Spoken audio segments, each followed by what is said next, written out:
The morning sun cast long shadows across the pristine tarmac of Richardson International Airport as Dr. Sarah Bennett pulled up to the private aviation terminal in her Tesla Model X. The clock on her dashboard read 7:45 a.m. She was early for her 8:30 a.m. flight, just as she preferred to be. As one of the country's leading neurosurgeons, punctuality wasn't just a habit, it was a necessity. Sarah adjusted her crisp white blazer and grabbed her leather briefcase from the passenger seat. Inside were the medical files she'd been reviewing until late last night, the details of the emergency surgery she was flying out to perform. The patient, though Sarah didn't know it yet, was the teenage daughter of a prominent political figure. The private aviation terminal stood before her, its glass walls gleaming in the morning light.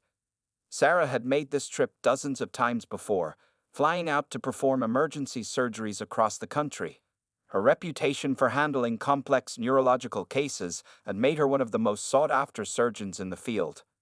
As she walked toward the entrance, her heels clicking against the polished concrete, Sarah noticed the usual morning bustle of the private terminal. Pilots were conducting their pre-flight checks, ground crew members were moving efficiently across the tarmac, and a few other passengers were making their way through security. The security guard station was staffed by an unfamiliar face today. James Miller, a man in his late 50s with graying hair and a permanent frown, sat behind the desk. He had transferred from another airport just last week, bringing with him 20 years of experience and, unfortunately, 20 years of unchecked biases. Sarah approached the security desk with her usual confident stride, her credentials already in hand. She had done this routine countless times: present her ID, show her flight authorization, pass through security, and board her flight. Today, however, would prove to be different. Behind her, a group of other passengers entered the terminal. Among them was Richard Foster, the CEO of Elite Aviation Services, though Sarah didn't recognize him. He was engaged in a casual conversation with his colleagues about their upcoming business meeting in Chicago. Thomas Chen, the airport's operations director, was in his office overlooking the terminal floor. He was reviewing the morning's flight schedules when movement at the security desk caught his attention. Something about the scene unfolding below made him pause his work and watch more closely. The air in the terminal was cool and crisp, filled with the subtle hum of air conditioning and the distant sound of jet engines. The morning light streamed through the floor-to-ceiling windows, creating an almost theatrical setting for what was about to unfold. Various airport staff members moved about their routine tasks, unaware that they were about to witness an incident that would shake the very foundation of their workplace. Sarah reached into her bag and retrieved her phone, checking one last time for any updates about her patient's condition. There were none, but there was a message from the hospital confirming that an ambulance would be waiting at her destination. She tucked the phone away and pulled out her identification and flight documentation, approaching the security desk with the practiced ease of someone who had done this hundreds of times before. The security camera above the desk whirred quietly as it captured the scene, its red light blinking steadily. In the coming days, this footage would be reviewed countless times by various authorities and media outlets. But for now, it simply recorded, an impartial witness to the events about to unfold. The morning air outside grew warmer as the sun climbed higher in the sky. Through the terminal's windows, Sarah could see her designated aircraft being prepared for departure. A sleek Gulfstream G650, its white exterior gleaming under the morning sun. The ground crew moved around it with practiced efficiency, conducting their final checks.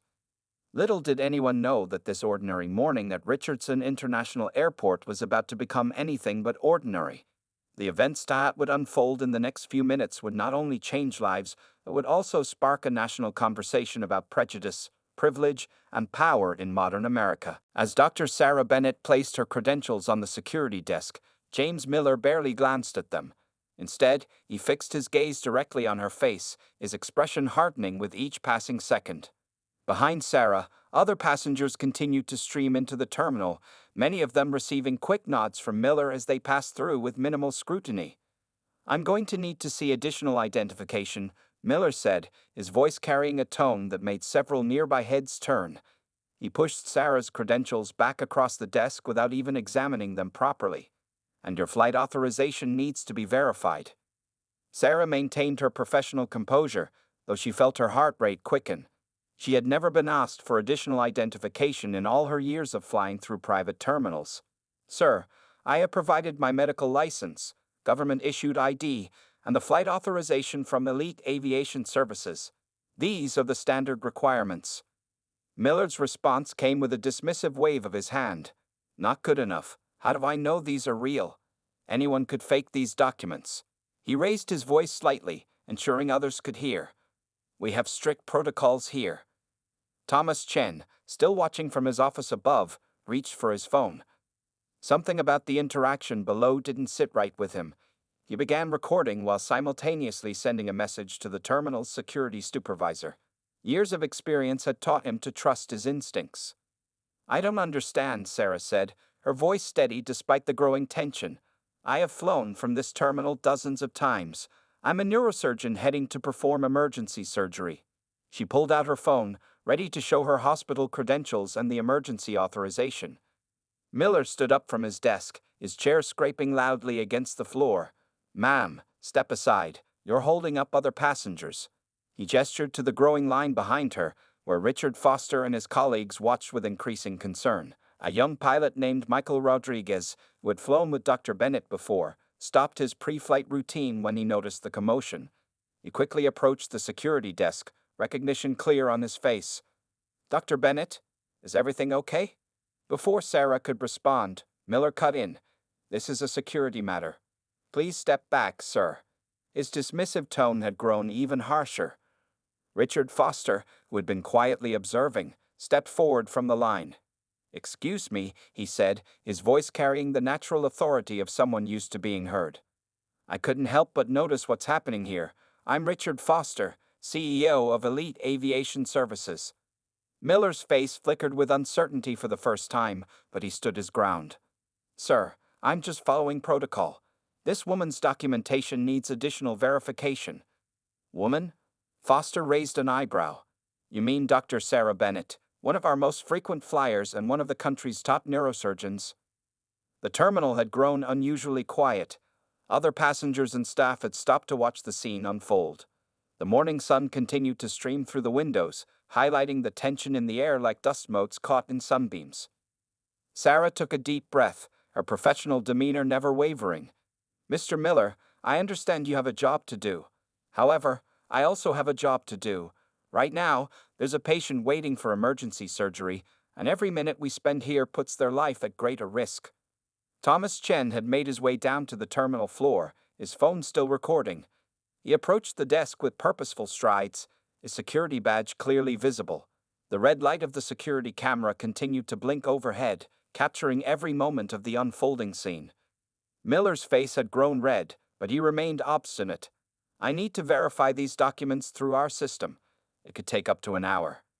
The absurdity of his statement caused a murmur of disbelief to ripple through the gathered crowd. Sarah glanced at her watch. It was now 8:05 a.m.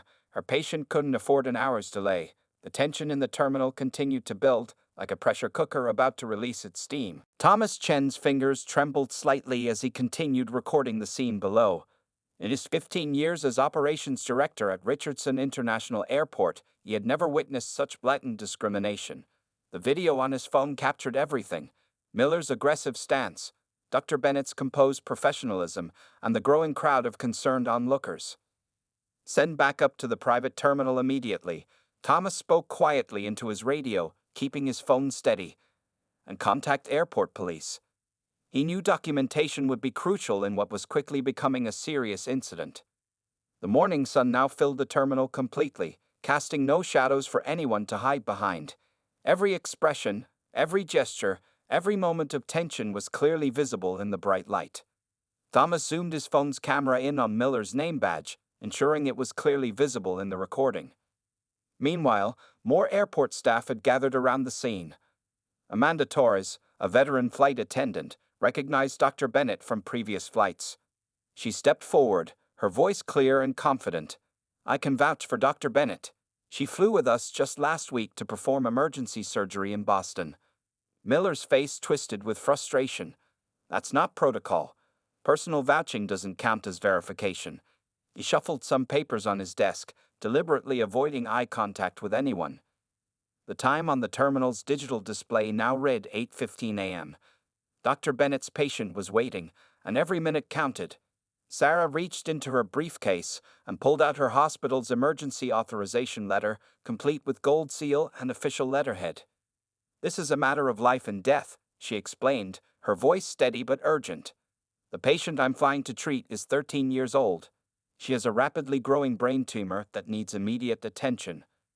Thomas Chen moved closer, still recording. He noticed how Miller had let 3 other passengers through security with barely a glance at their documentation during the entire confrontation. All 3 had been white. The evidence was mounting with each passing second.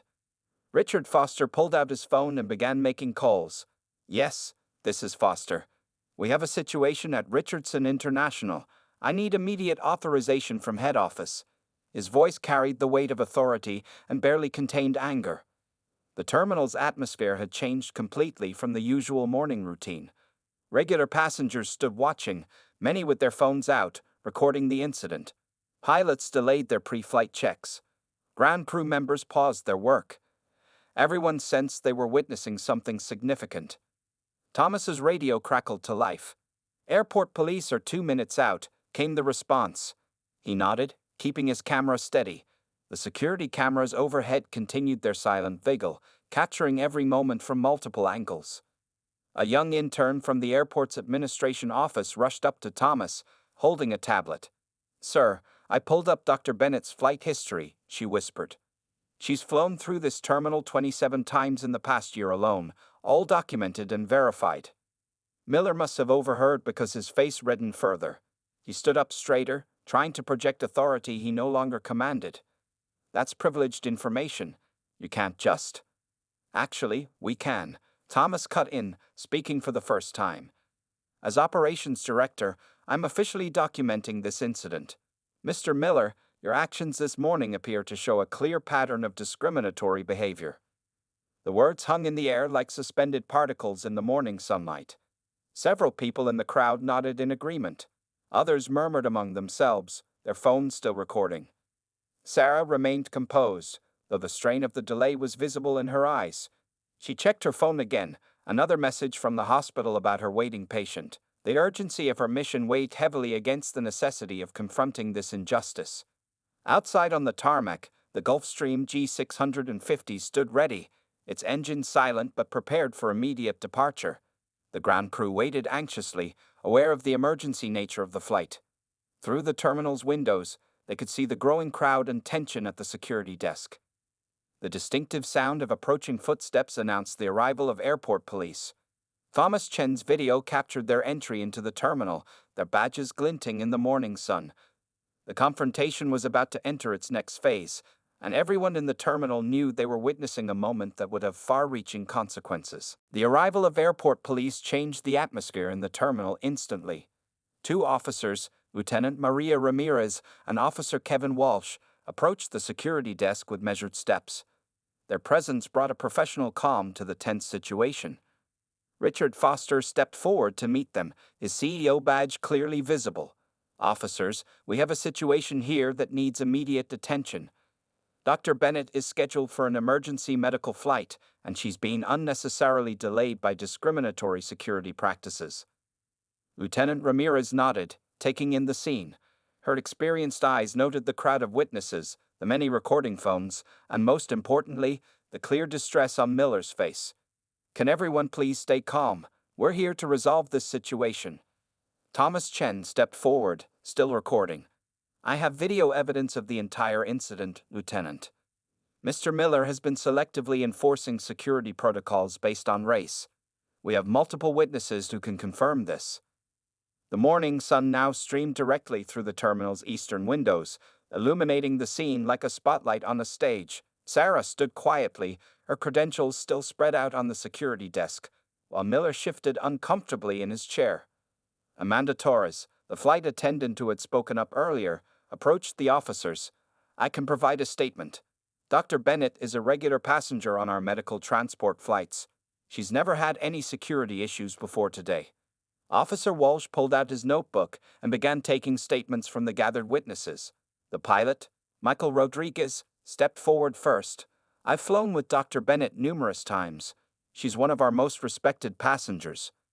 Meanwhile, Lieutenant Ramirez examined Sarah's credentials carefully. These appear to be in perfect order, Dr. Bennett. Your medical license, government ID, flight authorization. She looked up at Miller. Mr. Miller, can you explain why you needed additional verification?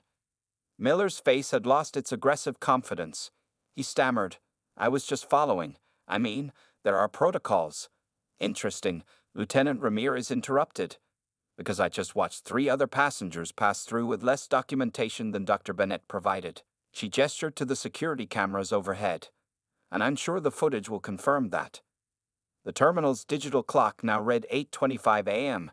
Richard Foster was on his phone again, his voice carrying across the quiet terminal.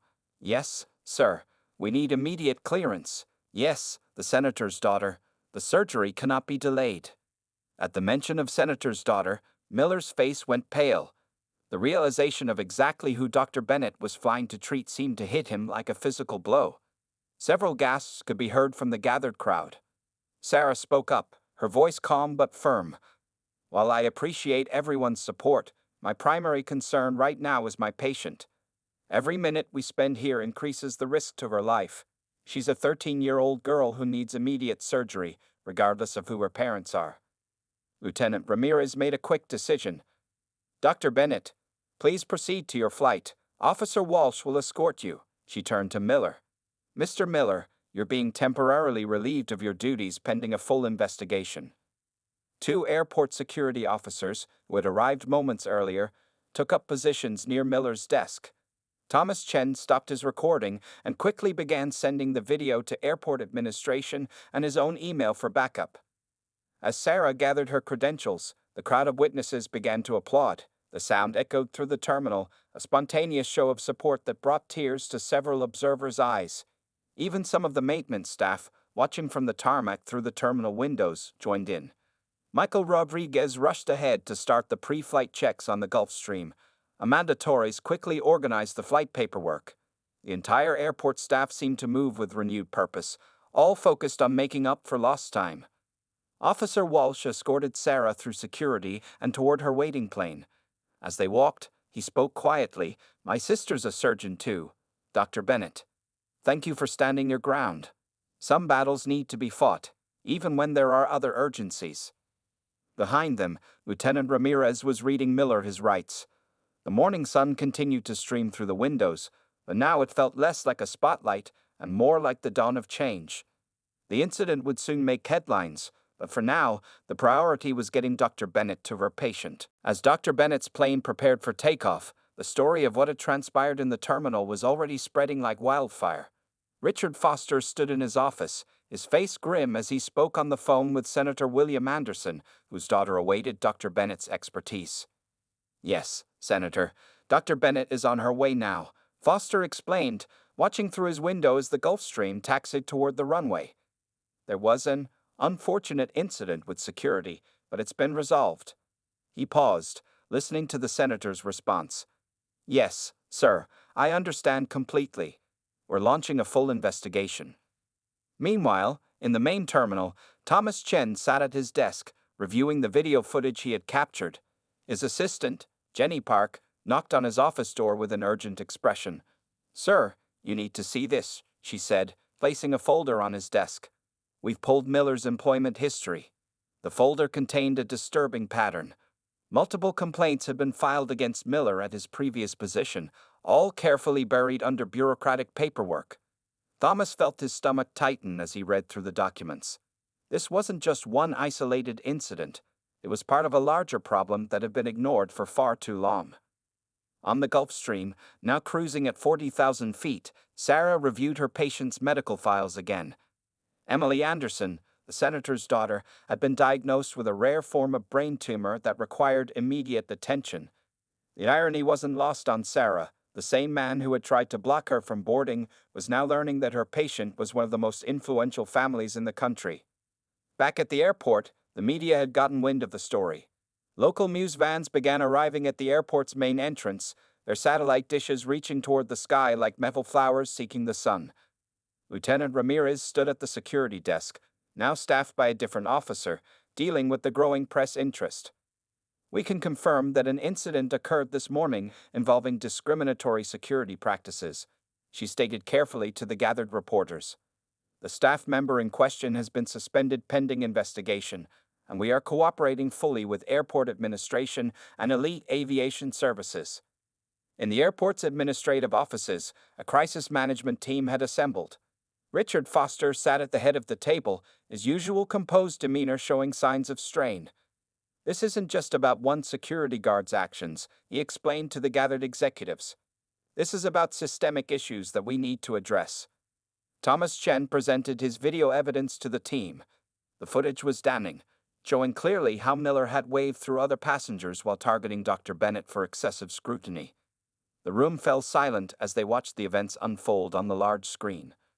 Meanwhile, social media was exploding with witness accounts. Amanda Torres's post, describing Dr. Bennett's professionalism in the face of discrimination, had already gone viral. Michael Rodriguez, the pilot who had spoken up, found his LinkedIn profile flooded with messages of support and media requests. In the airport security office, Miller sat alone, his face ashen as he realized the full implications of his actions. The investigation had uncovered his history of similar incidents at other airports, carefully hidden until now. His career in aviation security was effectively over. Sarah's plane was now halfway to its destination. She had used the flight time to prepare mentally for the complex surgery ahead, pushing aside the morning's events to focus on her patient. The flight attendant brought her a cup of coffee, adding quietly, "Dr. Bennett, my daughter wants to be a surgeon too. Thank you for showing her what strength looks like." Back in the terminal, regular operations had resumed, but something had changed. Staff members spoke in hushed tones about what they had witnessed. Security officers went about their duties with a new awareness of their responsibilities and the impact of their actions. Richard Foster's phone buzzed with another message, this one from the airport's board of directors. They were calling an emergency meeting to discuss implementing immediate changes to security protocols and staff training. The incident had sparked a conversation that could no longer be ignored. The morning sun had risen fully now, casting no shadows in which prejudice could hide. What had started as one woman's struggle to board a plane had become a catalyst for change, revealing deep-seated issues that demanded attention. And somewhere in the sky above, Dr. Sarah Bennett flew toward her patient, carrying with her not just her medical expertise, but the hopes of those who witnessed her dignity in the face of discrimination. By late afternoon, the incident at Richardson International Airport had become national news. Major networks picked up the story, running headlines like "Renowned Surgeon Faces Discrimination While Racing to Save Life," and "Airport Security Guards' Actions Spark Outrage." The video Thomas Chen had recorded was playing on screens across the country. In the hospital where Dr. Bennett was now performing surgery, the waiting room was filled with tension of a different kind. Senator Anderson and his wife sat quietly, their thoughts focused on their daughter Emily. They had been briefed about the morning's events at the airport, and the senator's face darkened with each new detail he learned. Meanwhile, back at the airport, the consequences of Miller's actions were unfolding rapidly. The airport's board of directors had convened an emergency meeting in the main conference room. The large oak table was surrounded by serious faces, all focused on the laptop displaying Thomas Chen's video evidence. "This is a complete failure of our system," said board chairman Patricia Reynolds, her voice firm. "Not just Miller's actions, but the fact that his previous incidents were buried and he was allowed to transfer here." She turned to the HR director. "How did we miss this in his background check?" The investigation was revealing uncomfortable truths. Files were being pulled, showing a pattern of complaints against Miller at 3 different airports over the past decade. Each time, he had been allowed to quietly transfer rather than face consequences. The practice of shuffling problematic employees between facilities had finally backfired spectacularly. Richard Foster stood at the window of his office, watching planes take off and land. His phone hadn't stopped ringing since morning. Airlines, other airports, and aviation security companies were all calling, wanting to know how this could have happened and what Elite Aviation Services was going to do about it. On social media, the story was trending nationally. The video had been viewed millions of times, with commentators and public figures weighing in. Many shared their own experiences of discrimination at airports. turning the incident into a catalyst for a larger conversation about systemic bias in aviation security. Lieutenant Ramirez sat at her desk, completing her official report. Her years of experience told her this case would be referenced in training materials for years to come. She included every detail, from the initial confrontation to Miller's subsequent attempts to justify his actions during questioning. He kept saying he was just following protocol, she wrote, but couldn't explain why that protocol only seemed to apply to certain passengers. Her report would become part of the official record, used in the inevitable legal proceedings to follow. In the airport security office, Miller's locker was being cleared out. His personal belongings were packed into a cardboard box. 15 years of service reduced to a few personal items and a security badge that would never be used again. His union representative had already advised him to seek legal counsel.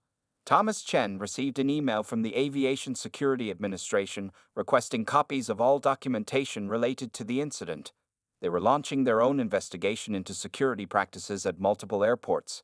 His video evidence would be crucial in examining how bias affected security protocols across the country. Amanda Torres, the flight attendant who had spoken up, found herself being interviewed by a major news network. It wasn't just about Dr. Bennett, she explained to the camera. It was about doing what's right. We all saw what was happening, and we couldn't stay silent. The airport's training department was already drafting new materials. Scenarios based on the morning's events would be incorporated into future security training sessions. The incident was becoming a teaching moment, demonstrating how bias could cloud judgment and compromise both security and human dignity.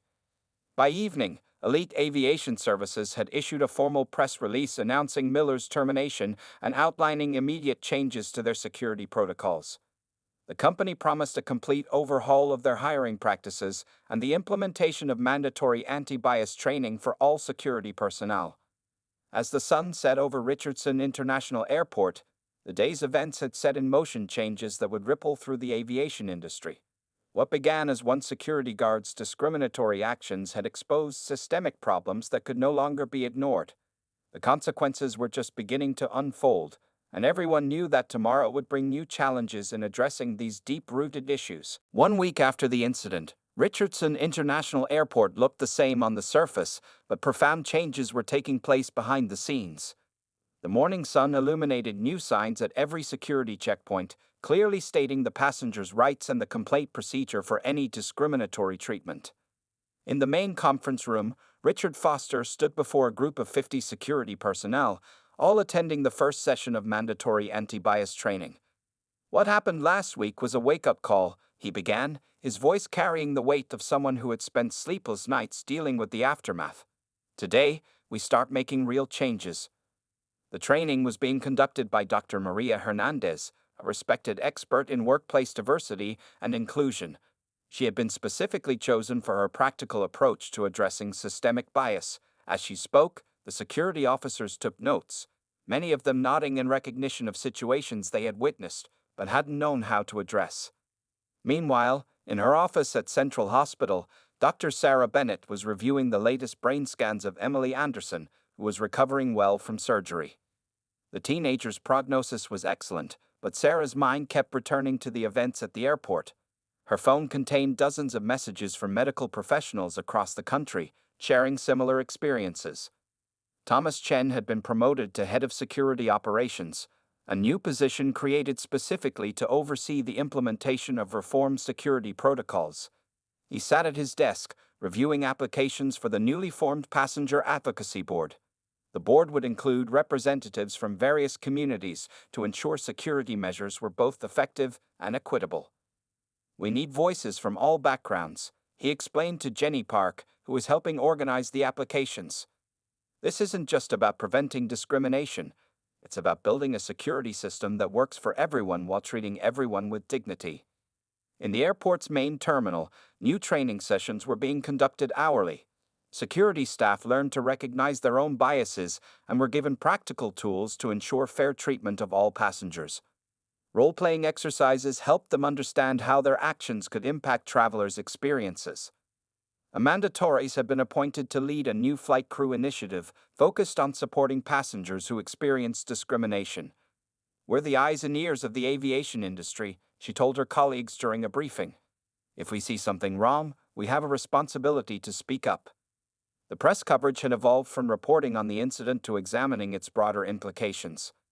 Major news outlets were now running in-depth pieces about systemic discrimination in aviation security. Industry experts were being interviewed about the need for standardized training and accountability measures. Elite Aviation Services had taken swift action beyond just firing Miller.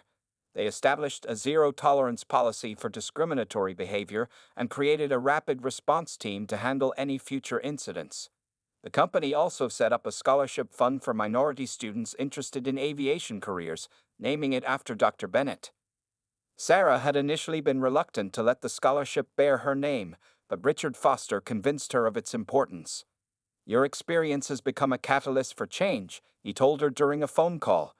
"This scholarship will help ensure the next generation of aviation professionals better reflects the diversity of our passengers."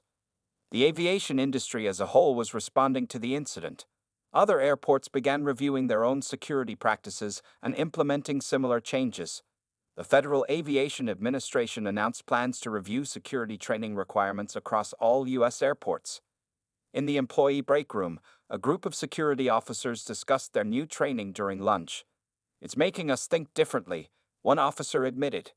"Sometimes you don't realize your own biases until someone points them out." The airport's customer service ratings, which had initially dipped after the incident, were beginning to climb again. Passengers reported feeling more confident in the security process, noting the visible changes in how screenings were conducted. Miller, meanwhile, had become a cautionary tale in the industry. His attempt to appeal his termination was denied, and his security credentials were permanently revoked. The message was clear: discriminatory behavior would no longer be tolerated or hidden. As the week drew to a close, Sarah received an unexpected letter from Emily Anderson, the teenage patient she had operated on. "Thank you for not giving up that morning," the girl wrote. "You fought for your right to help me, and now you're helping change things for everyone." The letter joined the growing collection of messages on Sarah's office wall, each one a reminder that standing up against discrimination could ripple out to touch countless lives. 1 year after the incident at Richardson International Airport, Dr. Sarah Bennett stood at a podium in the airport's main conference center. Behind her, a banner read "Aviation Equality Initiative, 1 year anniversary." The room was packed with aviation professionals, media representatives, and supporters from across the country. "What happened here last year wasn't just about one person or one incident," Sarah began, her voice clear and confident. "It was about acknowledging a problem that had been ignored for too long." The audience listened intently as she shared how the events of that morning had sparked a nationwide movement for change in aviation security. In the front row, Thomas Chen sat with his team of security supervisors. Under his leadership, Richardson International had become a model for other airports in implementing fair security practices. The passenger advocacy board he had established now had representatives in airports across the country. Richard Foster, who had championed the changes from the beginning, smiled as he watched the presentation slides showing the progress made over the past year. The statistics were impressive. Complaints of discriminatory treatment had dropped by 85%, while security effectiveness had actually improved by implementing more standardized, bias-free protocols. "Our security is stronger because it's fairer," Foster would later tell reporters. "When you remove bias from the equation, you actually get better results." The numbers backed his claim. Richardson International now had one of the highest security effectiveness ratings in the country. Amanda Torres, now the head of the new Passenger Rights Department, presented data showing how the changes had affected daily operations. "We've trained over 5,000 aviation professionals in anti-bias protocols," she announced. "But more importantly, we've created a culture where speaking up against discrimination is not just allowed, it's expected." The scholarship program named after Dr. Bennett had already helped 20 students from underrepresented communities begin their careers in aviation. One of them, a young woman named Maya Chen, no relation to Thomas, had just completed her first month as a security supervisor at another major airport. The changes hadn't been limited to Richardson International. The Federal Aviation Administration had adopted many of the reforms as national standards. Security training programs across the country now included mandatory sections on bias recognition and prevention, using the incident with Miller as a case study. Emily Anderson, now fully recovered from her surgery, made a surprise appearance at the anniversary event. The teenager walked confidently to the podium, her father, the senator, standing proudly in the audience. "Dr. Bennett didn't just save my life that day," she said. "She showed everyone that standing up for what's right can change the world." The incident had also affected Miller, though in a different way. After losing his appeal and facing public scrutiny, he had undergone counseling and now spoke at professional conferences about the dangers of unchecked bias. His story had become a powerful reminder of how prejudice could blind people to their own harmful actions. Lieutenant Ramirez, who had handled the initial police response, was now conducting training sessions for airport police departments nationwide. "Law enforcement plays a crucial role in preventing discrimination," she explained to the audience. "We're not just here to respond to incidents, we're here to ensure they don't happen in the first place." The Aviation Equality Initiative, born from the events of that morning, had grown into a national organization with chapters at major airports across the country.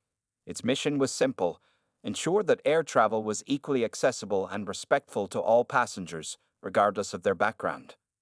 Sarah concluded her speech by sharing her vision for the future. "What we've accomplished this year is just the beginning," she said. "Every passenger who walks through these terminals should feel safe, respected, and treated with dignity. That's not just a goal, it's a basic human right." As the audience rose in a standing ovation, the morning sun streamed through the conference center's windows, just as it had on that fateful day a year ago. But now, instead of illuminating discrimination, it shone on the faces of people who had worked together to create real change. Outside, planes continued to take off and land at Richardson International Airport. Inside each terminal, new signs proudly displayed the airport's commitment to equality and justice. The security checkpoints operated smoothly and professionally, with officers trained to see each passenger as an individual deserving of respect. The changes that had begun with one doctor's stand against discrimination had grown into a movement that transformed an industry. And somewhere in the sky above, another flight carried another doctor to another patient, in a world that was slowly but surely becoming more just, one small step at a time.